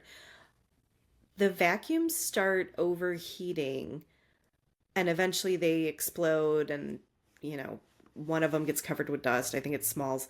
Why don't they just turn off the vacuums when the overheating starts? Kids. Kids, yeah. Because they It's the make a first thing. big deal of everyone escaping the treehouse in different ways. I think a couple of them just fall out. Ham just like falls off the ladder. I started laughing Yeah. when these are clearly stunt doubles, but I think it might have Yeah. made it funnier. But a few kids literally run and swan dive off Yeah, in the they like play. flip through the air. I was like, Yeah. yeah. You could I tell laughed. it's a bigger body. Yeah. Yeah. But Yep. I also thought, turn them off. I don't know why panic. Yeah, I did think it was funny when Smalls comes out of the treehouse after this explosion happens, and I'm pretty sure you see flames. So you think it's. I thought the treehouse was going to burn down. I thought it was going to be a lot worse. But Yeah. after the explosion, Smalls comes out just covered in dust from the vacuum cleaners, and it's so funny because he like shakes it off, but it doesn't really work. He just stands there all He's sad. he's still dusty too, yeah. Yeah. But yeah, I specifically remember this gross beat up baseball sitting there, like in the dusty junkyard, different kind of dust now. But this dog's already been like messing with this ball. It's ripped, I think. It's all dark and dirty. It's full of slobber. Oh yeah. Um, I just cannot imagine like the whole time Smalls keeps pushing for like the next idea and I think we maybe see four different contraptions they come up with to try to get this ball back. It's like you put that back up on the holder in Bill's office, like he's gonna definitely know that's wrong. Yeah, unless Like you more so than the paint it. fake signature. Well, I don't even know if they can like get it clean at this point. It's just so damaged. Yeah. Oh, Oh, it's and there also, was yeah, physically also damaged. Yeah. yeah, there's the whole story too that we didn't mention where Smalls's mom lets him know that Bill's dad gave him that ball. So obviously already important because Babe Ruth signed it, but also it's from his dad, who I assume has died, just the way they're talking. Like, Yeah. And yeah, because she's like, and maybe one day he'll give it to you. And then she mhm. walks away and he's like, oh, And he's like, oh no. And you could tell in his head what's happening is him being like, oh, he'll never want to be my real dad now. yeah, right. He'll be Um, Bill forever after this. yeah. No more Bill Dad, just Mr. Bill. It's Yes. very obvious to point out, right, that because this entire movie is narrated and it takes place in his past, obviously, and there's a giant dog, junkyard dog, of course. I mean, Yeah. Stand By Me, yeah. The whole this whole Yeah. sequence is all Stand By Me vibes. Yeah, I couldn't help thinking throughout this movie that this really was PG, more sanitized Stand By Me because instead of going to see a dead body, they're just trying to get their ball back. It's a lot more innocent, obviously. There are no older kids beating them up, maybe exposing them to things they shouldn't be exposed to yet. Yeah. Definitely a different kind of childhood experience here. But yeah, it was very easy to get those vibes for sure.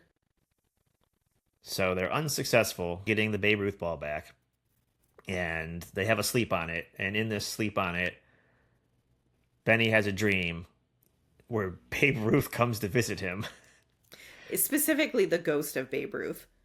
Yes, because yeah, I guess he does know he's dead Well, and because he's a ghost, they make him black and white and staticky, at which first. is at first, and then he kind of turns into a real solid person. But but Sure. they did this for the flashback when they explain the legend of the beast, which it worked for me then because it was a flashback and the black and white made it look old timey, whatever.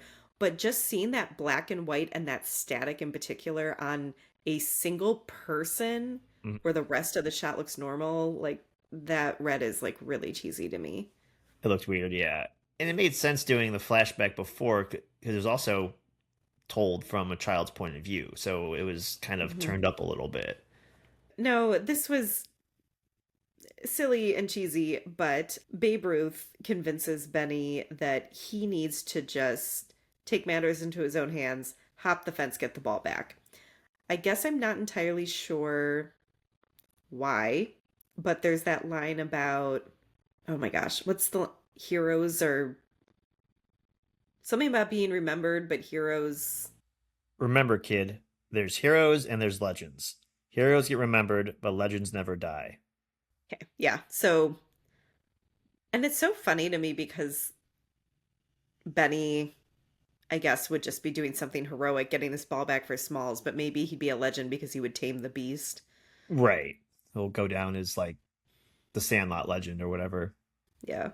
Not that I've met Babe Ruth or seen a lot of or seen a lot of him play. This actor, if Benny the character, if he didn't tell me this was a dream about Babe Ruth, I don't know if I'd pick up on that. There's nothing about this guy that looks like Babe Ruth to me. He's a little husky.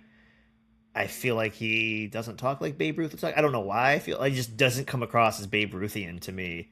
And then he like takes his Hank Aaron card. I didn't understand that.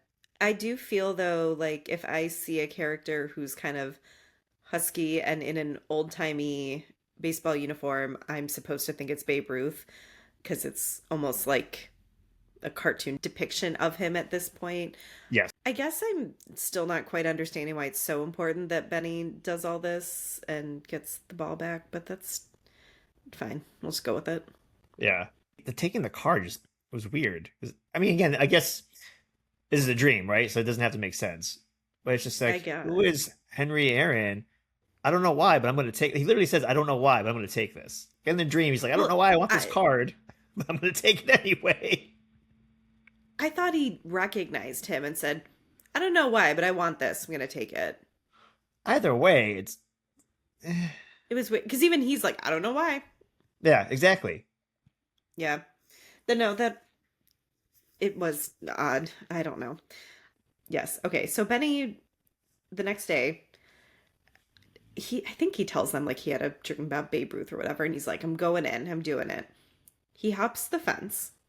I wrote, this ball is so fucking gross now. Definitely it's the principle of the thing at this point. I did think it was fun though that Benny's able to use his baseball skills to get away from the dog. To pile onto the grossness, yeah, obviously it's the point of it now, but the dog's Hmm. chewing on it. The scene where Benny hops the fence, and this is cool. Like there's a Mexican standoff, so to speak, and there's Western music playing, and it's in now it's an actual dog, not a puppet or whatever. It's in the actual dog's mouth, and he spits it out. I'm thinking Hmm. this baseball is how old because it's Babe Ruth's signature. Besides the fact that it's Yeah, gross, did the slobber like wear off the ink on the signature at this point? Now it's you just a would gross think. regular baseball. Gross regular baseball. Yeah, the Western music was kind of fun, and Hmm. then once Benny gets the ball and the dog breaks free and chaos ensues, I thought that was fun. I liked the use of the song "Wipeout," and Hmm. yeah, all of this was crazy. There's a part during the chase where Benny does like a cool spin move because he almost gets hit by a car because he avoids a guy on a bike, and then it's a point of view shot from inside the car, and this big dog like jumps on it and climbs over it, and I for a second thought this is about to be a horror movie. I'm like, oh my god, it's Cujo. I mean, it was alarming to see how big that dog really is in some of those shots. So I do understand that. I did like the bit where these people are watching a werewolf movie and eventually the dog like tears through the screen because Benny runs through the theater. Like I said, totally forgot about all of this. Yeah, I was surprised at first when the dog got loose, and I was just like, I don't think I could keep running that long if I was I Benny, but mean, if you were scared, you might. maybe. Also, that dog is relentless. So Evans was talking about how they had 4 or 5 English Mastiffs that they used for the beast. He said they don't like to run, they like to lay in air conditioning and be sweet big dogs.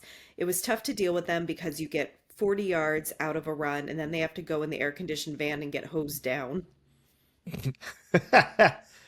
What a life. Could you just imagine filming this scene just like a few steps at a time? Like, that's crazy. I have another quote from Evans where well, he said it was also very challenging to shoot this because it was extremely hot in Salt Lake City. They had a massive summer heat wave, I guess, except for when they shot the pool scenes, like he said. But he says that fence is metaphorically the dividing line between adolescence and adulthood. When Benny jumps over to retrieve the Babe Ruth autographed baseball, he's jumping into responsibility, obligation, and that sort of thing. That was the thematic stuff that I was dealing with. And then the I dog personally, represents the rest of adulthood, chasing you down, trying to sink its teeth into you. yeah, I guess I personally don't know if that comes across because we don't really see any difference. Like, we don't see Benny doing anything different after this. Just that once he's grown up, he's a baseball player, but it's played off as like, yeah, he grew up to be a great baseball player. Like, it's not like they detail all the work he took to get there and stuff. So I don't know. On paper, sounds I mean, great. everything, yeah, everything feels like it kind of works out because, they end up back at the junkyard, and Mr. Myrtle turns out to be actually a really nice guy, Mm-hmm. played by James Earl Jones. Yeah, Forgot about that completely. totally forgot about that. However, before we meet James Earl Jones, they kind of get back to the junkyard and the fence ends up falling on top of the beast. And I really thought he was going to be hurt more than he was because they make a big deal of like, oh my God, we can't just leave him. He's hurt. We have to get this fence off him. They do. And he just gets up and walks away. Which, like, that's fine with me personally. I don't want to see like this dog be actually injured. I just thought more was going to come of that. And he just walks away. Maybe it plays into this theme we got just now about adulthood and obligations, responsibility, because the only other one on that side of the fence is Smalls, and he's the one that's trying to lift the fence up by himself, and only Benny helps him, and the two of them get the fence off of the dog. Oh, And those yeah. two are the ones that go into the house with the dog. They return the dog, and Hmm. the rest of the gang's just like outside, still kind of scared. I forgot about that. Okay. That they all don't go in. I did think it was funny though when Mr. Myrtle finally comes out and they explain that they're trying to get their ball back, and he says, "Why didn't you just knock on the door? I would have gotten it for you." Which is Mm-hmm. literally what one of them suggested way back at the beginning. Like, what if we just knock on his door and explain the situation? And they're like, "You can't do that." Yeah, it was Squints that was kind of going against that idea, and it was Squints that told the story, the flashback story of Beast. When Mr. Myrtle says, "Oh, you could have just asked," they all just start pounding on Squints like, "You idiot! We could have just done this already." Yep. I think because they thought Mr. Myrtle was scary too. Yeah. Well, yeah, I guess his dog eats people, so he must be a Mm-hmm. scary guy to own a man-eating dog. Right. But I found this quote from the director about working with James Earl Jones, which was so funny because, like I said, I completely forgot he was in this movie. But Evans said, "He's the greatest actor you'll ever work with. First of all, he's the most generous and gregarious person. I just can't say enough good things about the man. He showed up on set and I had him for one day, and he's the kind of actor that comes 100% prepared. He's ready to go. You give him a minute, you say action, he does it, it's perfect, and then you cut." Which, like, I could see. Yeah. James Yeah. Earl Jones always seems like such a natural. And just like a big old professional. But yeah, so basically in the end, it turns out he was a former Yankee player. Am I getting that correct? And he has memorabilia signed by like the whole team, including Babe Ruth. Yeah, that makes sense. Yeah. So he just gives one of these balls to the kids to be like, oh, here, give this to your stepdad. Yes. I don't know if it's worth mentioning, but he's blind. Yes. So Yeah. And I was like, is he doing this? Because he's like, I can't see it anyway. Like, what's the point? that's kind of what I'm hinting at here. But also, he has the memories. Like, so he played with these guys, and he's blind because he got hit by a wild pitch. Oh, right. It's not like he played baseball blind. Let's put that out there. He became blind because of baseball. But also just like how heavy handed that he became blind because of baseball. It is literally what happened. I know. I He know. said he was up, at the bag, and next thing you know, is lights out. Yeah, I forgot about that part. Yeah, but I guess so. Part of it is yeah, he can't admire it, like how he thought Bill Dad might just walk around his house, stare at baseballs all day. Sorry, Mr. Myrtle. But yeah, he mentions that he has these memories, and those will live on. Those are the important part, and he has this thing signed by his team members. That's not going to trigger anything nostalgic for him because he can't see it. The deal he makes is, I'll give you the ball so you get out of trouble for your stepdad as a gift, but as a compromise, they refuse to take it. These are nice kids. He's like, come back and just let's talk baseball. Like, help me remember these times that this baseball represents. Hmm. No, it's sweet. It's a little magical Negro, especially with him being blind, I mean, I didn't think about all that, but Jesus. but it is sweet. Very Boo Radley kind of a thing too. Like, oh, he's not scary, he's just lonely. Yeah, Yeah. yeah, Yeah. So basically, well, and this is also where I got the 1927 date from because I think that's what it was, the 1927 team that all signed the ball, maybe. They say something about Murderers Row, which I don't know. I don't know baseball. I don't know. So Bill is very impressed. He accepts that like this makes up for the Babe Ruth ball being gone. I think he does still ground smalls for a week for taking the ball, which like fair. yeah. I mean, he's got a better ball, arguably, as replacement, Hmm. but lessons need to be learned. He did steal from him. I get it. Yeah. Hmm. The very end, as we're wrapping this up, but before we go back to modern time when we see adult Smalls again, Hmm. it's a little epilogue situation, and they're playing baseball, and the narrator's talking about all the kids, what they do. This is where we learn Squints and Peppercorn get married, and they're all fading away. And again, make me think of Boys in the Hood or Stand By Me. It's Hmm. apparently we just take kids and fade them into nothingness when we talk about their future. Well, yeah, and I kind of maybe because of Boys in the Hood, like it kept reading to me like like one by one they die. Well, they did that with And Stand By Me too, though.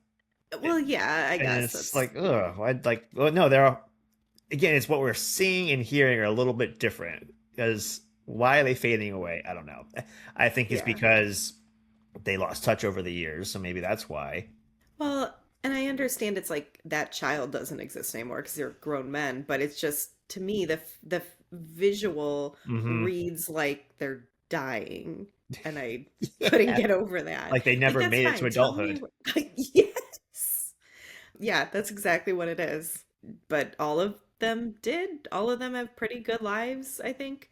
But Yeah. oh, but he also talks about them moving away one by one, which where are you all moving to? The whole neighborhood moved away one by one? Like, what are you talking about? Yeah, I thought that was weird. And he was the last one. Smalls was the last one to stay. Uh, I don't know. I don't know why they all had to move But away. then, I like, think that's sad too, because now he has no friends again. right. I think maybe that's the whole fading away thing. Yeah, It's I was just gonna say that. they're alive. They just have moved Moved. on, but not in that way. They moved. But Oh my gosh. anyways, it's kind of Uh, sweet, right? It's kind of sweet. We cut to Smalls doing his job. He is a baseball announcer. We find out that Benny the Jet, he got the nickname from outrunning the Beast, is a professional ball player now. He was so yep. fixated on it, he wanted to be good at every aspect of it. And they Mm-hmm. see him steal home because he's so fast he can steal home plate. And they show them kind of like looking at each other, even though one's in the press box and the other one's just did an amazing feat. Yeah. I type, why does Betty look like Freddie Mercury? I What's did going not on here? I did not think that while I was watching this, but after I saw your note, I was like, yeah, I did. Totally. Hmm. Mustache, everything. Yep. It was the 90s. I don't know. And I really like that in the press box, you see Smalls has a few keepsakes, and one of them is the gross ass ball. Yeah, it's nasty. Yes. But yeah, no, I mean, it's a sweet ending. Like, both of them having grown up together, they both have careers in baseball in different ways and giving each other a little thumbs up from far away. Like, Yeah, it would be cool though, as you grow up playing baseball, then your adult life, you're announcing your friend who's playing baseball. Like you both have jobs in the field. That's kind of cool. yeah, it is. Especially like, and it's so funny that he grew up to be an announcer, like a sports announcer, because if anything, you saw him tinkering with a lot of stuff. You thought he'd grow up to be maybe a scientist or an engineer. That's true. Yeah, and a lot of those ways to get the ball out of the yard was Hmm. them using like connector sets and these little things like that. They made a catapult. Yeah. Hmm. No, they made all these contraptions. Yeah. Okay. So The Sandlot had an estimated budget of 7 million. It grossed 34 million worldwide. However, I saw a lot of reviews at the time saying it was a lackluster return. So like, yeah, it made its money back. Maybe it wasn't a huge hit at the time, but generally positive reviews. A lot of critics called it charming and just a enjoyable children's movie. Roger Ebert specifically said it was a summertime version of A Christmas Story, which I can kind of see with the narration and the flashbacks.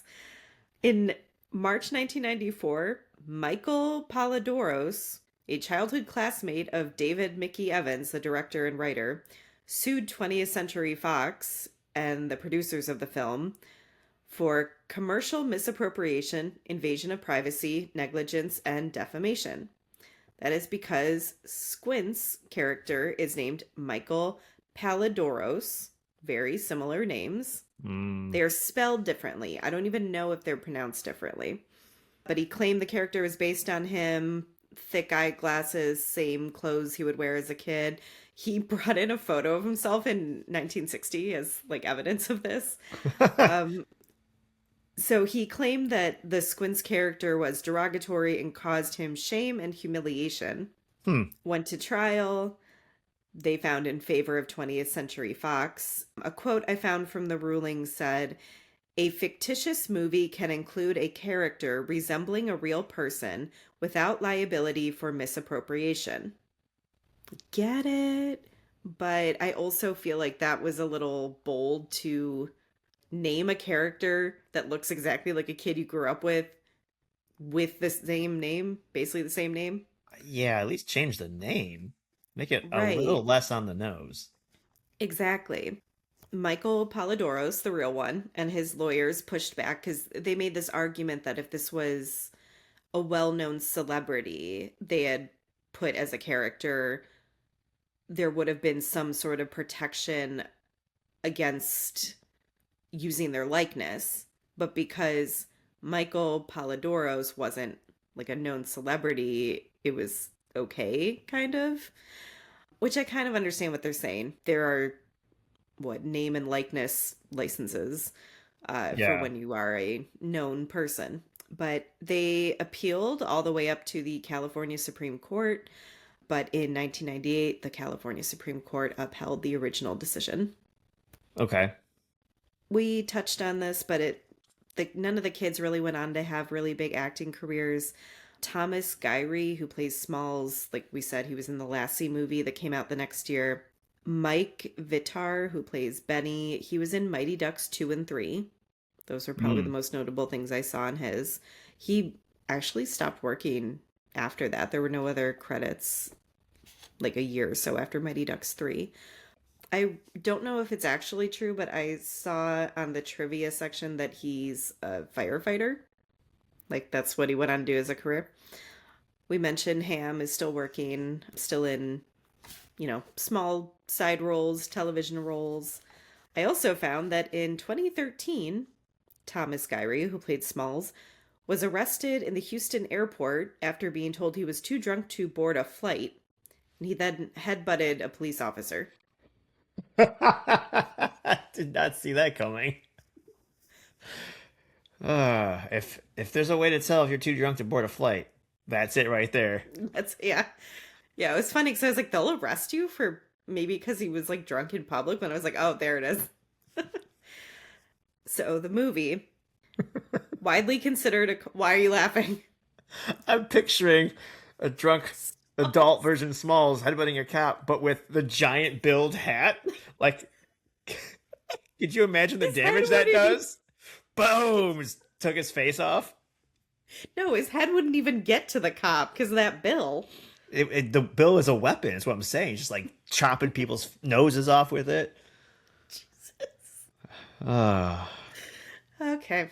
sorry. No, it's fine.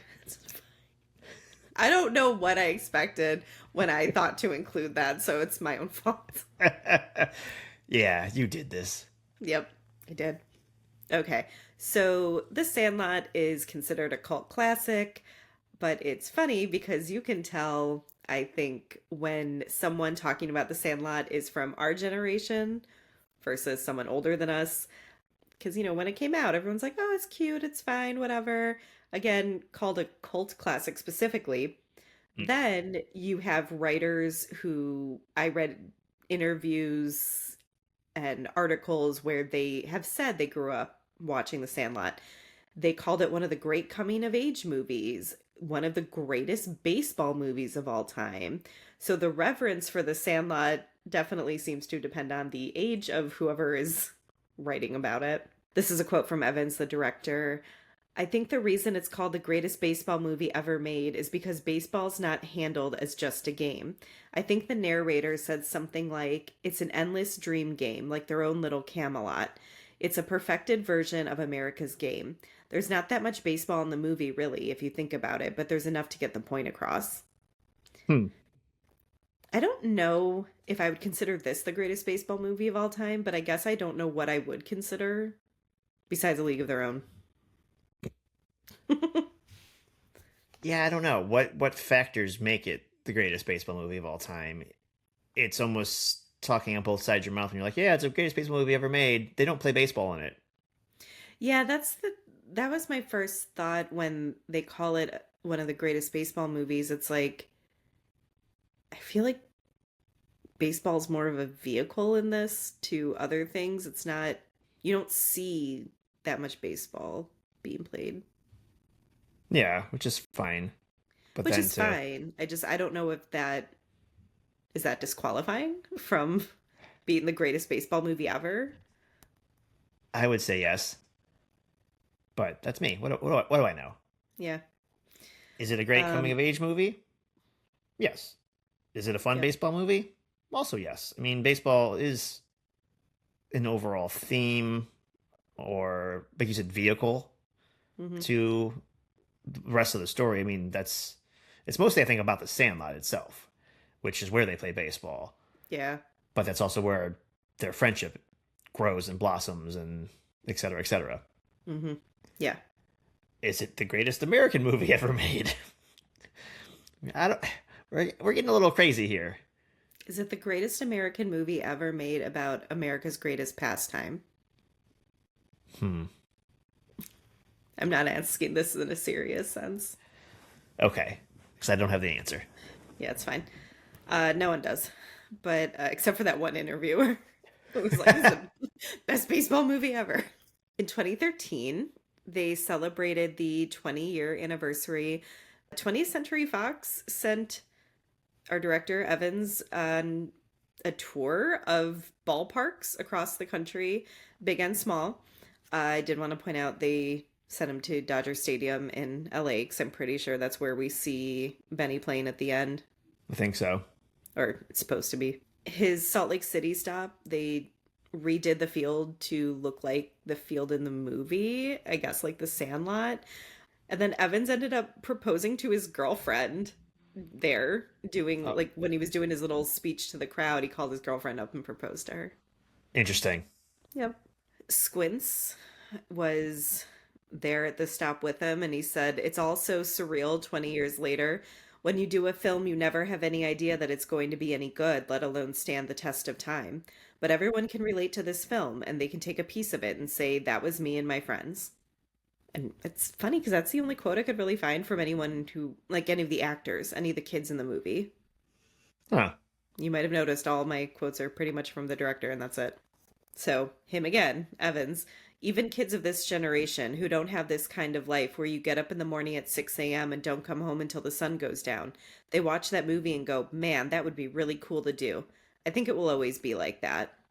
2018, 25th anniversary, I guess they did it again. It was, but this time Major League Baseball joined with Fox Sports and 20th Century Fox to send Evans out on a baseball stadium tour. They also had some of their props from the movie put into the Louisville Slugger Museum. Oh, that's cool. I don't know if that's permanent or if this was just like a temporary exhibit, but yeah, I thought that was cool. But that's really it. Like I said, it's not, I really feel like it's a generational kind of classic movie because not a lot out there. Yeah, the more you talk about it, and with the lack of things you were able to deep dive in, it kind of reminds me of when we did Hocus Pocus, where Mm, we had mentioned it was something we watched growing up, and we were surprised to find out that it wasn't a big thing until years later when it started going mm-hmm, on syndication and streaming when during COVID happened, and it mm-hmm, grew bigger than what it was initially, and so much so they made a mm-hmm. sequel. Right. Yeah, Speaking of that sequels, yeah. Right. Well, I guess I'm up to bat here. Haha. There haha. were haha. There were two sequels. One simply called The Sandlot 2. Our Director Returns, released May 3rd in 2005, straight to DVD. That was a gap. 2005? So that was what I was going to bring up here. We go to 93 to 2005. Okay. 2013 was 20th anniversary. Yeah, it was Yeah. even before those big milestones. Mm-hmm. So I don't know. I believe he also wrote it and was the narrator again. So maybe he was just, all right, I got this idea. I want to kind of keep it going, so to speak. So, what is The Sandlot 2 about? Years and years and years later. The movie revolves around a new group of kids. This is 10 years later, who play baseball in the same sandlot. So, this would be early 70s. Yeah. Smalls' younger brother is a part of the group and tells about the dog, the Great Fear, and that's the offspring of the beast. And Okay. I feel like this is wrong, even though I just looked this up. Small's younger brother. Where was he at during the whole movie? I don't Like, if you would have said Benny's brother, Ham's, okay, we don't see these kids' home life. Yeah. Where's Small's brother? Maybe, wait, maybe his mom and stepdad had a kid?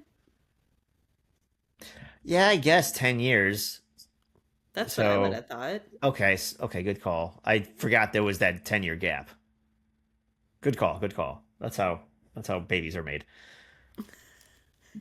I'll be honest, there was a quick shot of his mom toward the end where she comes outside to see the stepdad and Smalls playing catch, and I thought she was pregnant, and I Huh. think she was maybe just like holding a dish rag or something, but I had to rewind it because I thought she had like Like a big pregnant holding her belly. belly or Yeah. something. Mm-hmm. Yeah.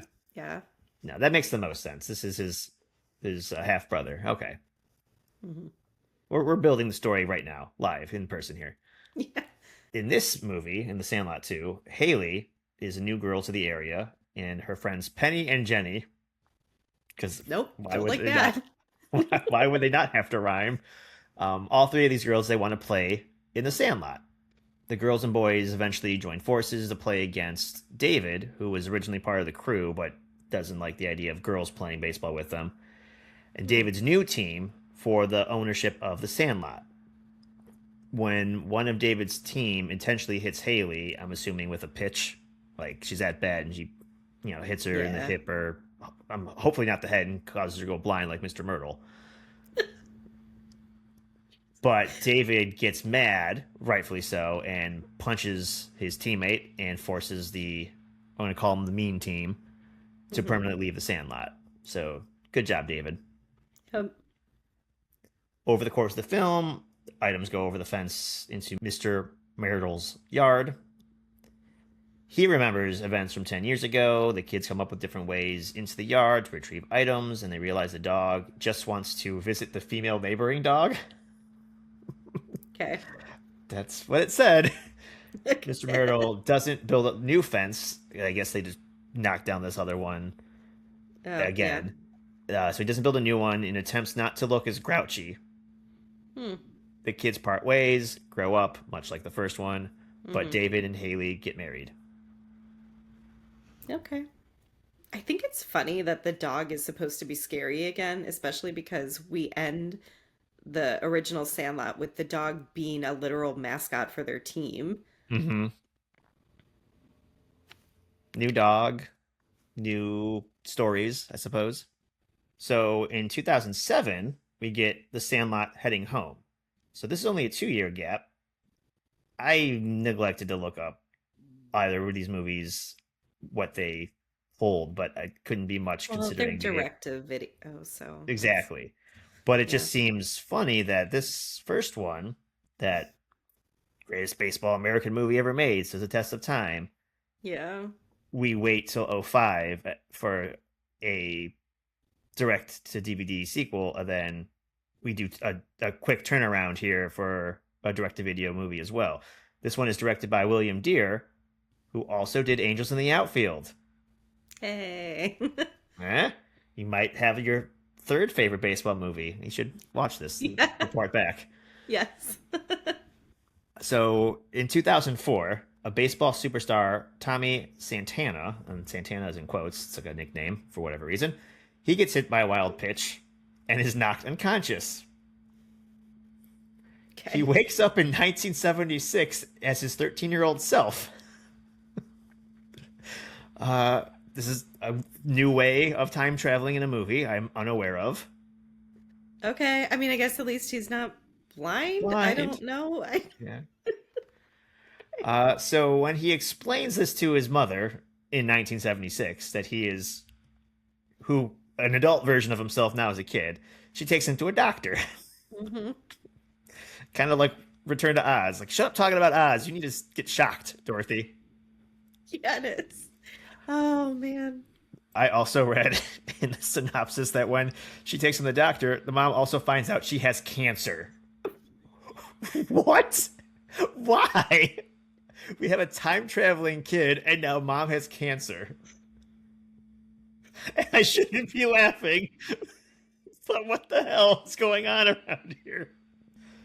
What's going on around here? It's true. So wait, and this just seems like not necessary. Yeah, The you're probably cancer right. storyline. I mean, none Yeah. of it really, but you know. So the mom takes Tommy to play on the local Sandlot baseball team, where a bully's father is trying to build condominiums on the lot. So now we get like a Muppet villain. Wait, it's is this not this is it the same Sandlot? Is there room for condos? What are we talking It's about? probably a whole different setting, but they have a Okay. sandlot in which kids play baseball. There's a Okay, bully, okay. and his father also appears to be a bully, and he wants to buy the land and build stuff on it, kind of like the Goonies. You know, Yeah, yeah. move these poor kids out of here. I want to make money. Yes. They play a game, and the winner gets to decide the fate of the sandlot. Because this is how we do business. They should have learned something from Bill. Right. Tommy contributes to the win and gets tossed the baseball, the game ball. Apparently, he can't catch because it hits him in the head again and he's knocked out. Returning to the present, What? he wakes up to a childhood friend, now his doctor, who is treating him. So his childhood friend grew up to be his doctor? So it Isn't seems. that like a conflict of interest? Maybe, I don't know. Maybe that's just It's the friend's name is surgery. Q. Yeah, it was I don't know, whatever. I didn't list all the kids' names because I didn't want to go too far into this. Everything I know about this I learned from Grey's Anatomy, so it's maybe I'm wrong. No, I think that would be right. Then Benny, and this is obviously not the same actor as our Benny, but he explains to Tommy, who believe is a professional baseball player because he was really good as a kid, except for he gets hit by a ball, obviously, and this whole time traveling story happens. But Benny explains to him that he's been a loyal Dodger. He never took a trade. He never made any more money. He stayed on the team. But the Mhm. best thing that he has done was when he saved the Sandlot back in 1976 and chased that bully's dad away. Okay. And the end, I think. It was Well, enough for me. what happened to his mom? We introduced a cancer storyline for no reason? Uh, well, maybe he names the Sandlot after her. Also, how do you go to bring your child to a doctor's appointment? My kid is in the. He thinks he's from the future. Ma'am, you also have cancer. Well, Did they, were they like, maybe you're the crazy one, and maybe you're crazy because you have a brain tumor? there wasn't much on either of these, and I didn't decide to go down the rabbit hole. I just minimized this page and just went with the highlights. I just can't get over this one line. Like, such a side story to bring up, and then, like, nothing. I don't know. There might have been that might be my bad, but I didn't see much about it. It just I was more concerned about this time traveling piece via concussion. Like, is it all a dream? Probably. Maybe. Well, and I guess, like, they didn't want to just do the same thing they did in the sequel with just, okay, now different kids in a different year, but this was, I, I don't know.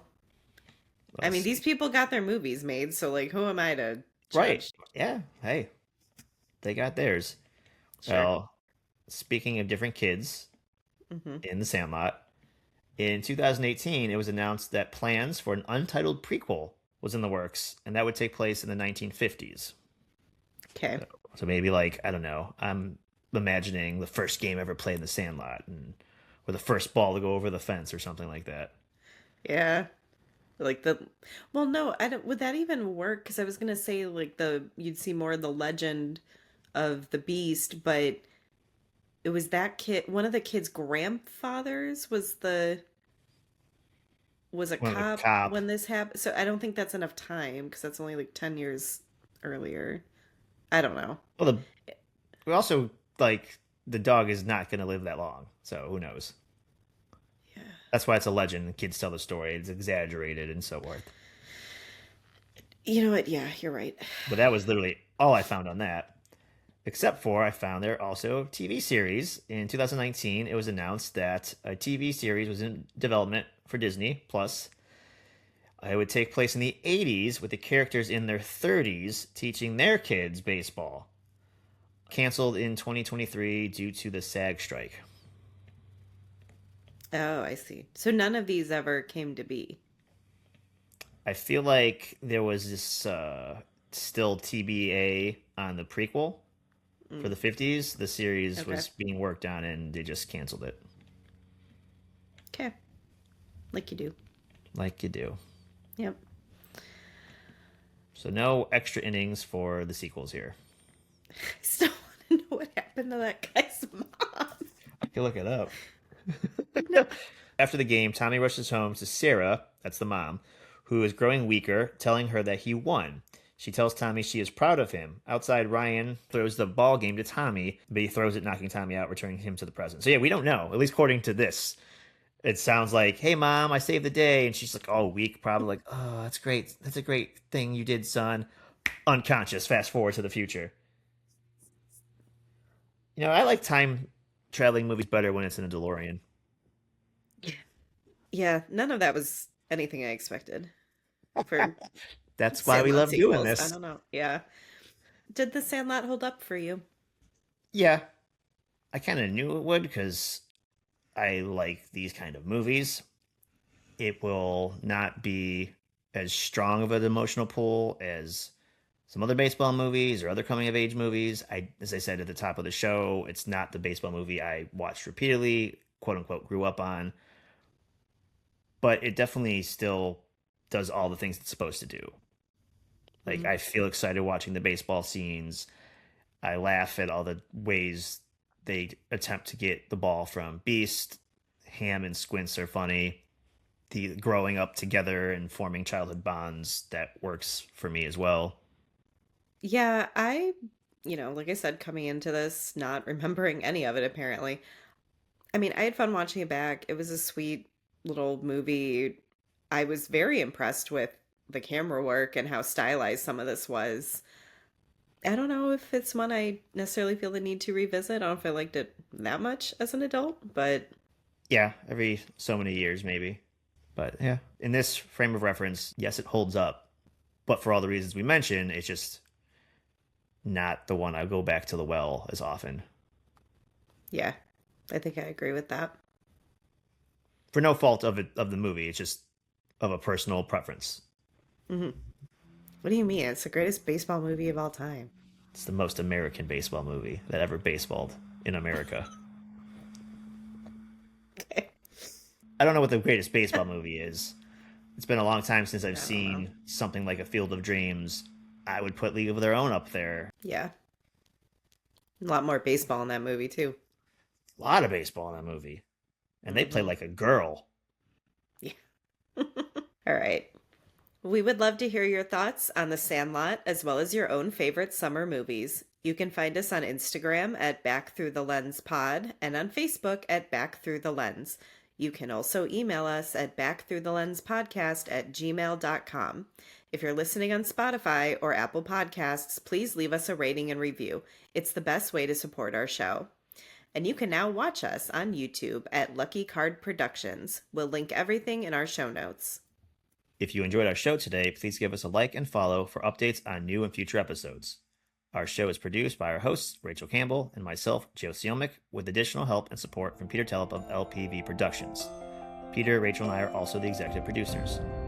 Our awesome logo is brought to you by Tom Fracci and our wonderful theme songs by Matt Tarek.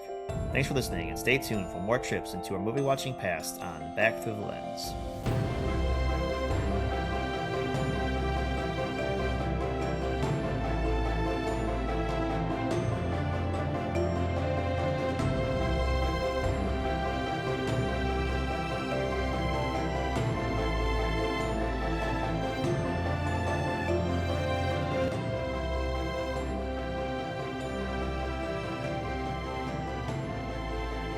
Before we get into the legacy, is there anything else that you want to say about The Sandlot? I almost said Stand By Me. Sandlot by me. I don't know. Bonus episode where we watch the Nope, second sequel. not happening, bro. That immediate no.